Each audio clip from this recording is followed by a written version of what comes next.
Eksperiment. Mana shu ko'rdingizmi? Buni qo'lingizga olib qisib ko'ring. Ko'rdingizmi? Ko'rasizlar? Demak, bunda 28% quruq massa bor. Namlik darajasini baholadik. Endi olasiz, har doim qiling. Xo'p, achigan qatiq edi. Bu uzoq bo'lmagan o'rilganiga. Yo'q, bo'lgan yo'q, uzoq bo'lmagan.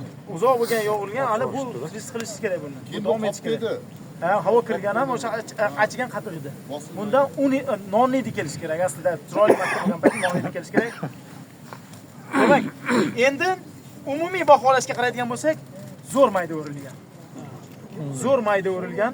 Donlari deyarli ezilgan. Mana bir dona mana dondan ko'ryapmiz. Mana bir dona o'tgan. Yo bu kishida krekkeri bo'lmaganda o'ta kuchli pichoq bo'lgan. Pichoqlar hammasi chaqlangan, lekin krekker ezmagan. Bunda yo'q aldamagan. Ha. Ha, xuddi shu narsa aytib o'tyapmiz mana. Qarang, mana dona ko'ryapsiz, krekker yopilgan bo'lsa bu dona ezilib ketadi. Umuman bu dona topolmaydi. Lekin bu kishida boshqa donalarga qaraydigan bo'lsak, bu nisbatan kamroq, lekin mana shu makkani agar hozir yopib qo'ysak, zo'r qilib yopib qo'ysak, zo'r makka siriz chiqadi. Olti tugallangan, siriz tugallanmagan jarayon. Endi buni bitta baholab ko'raylik, zo'r makka deganimizni baholab ko'ramiz. Qolganlarni mana tashlaysiz.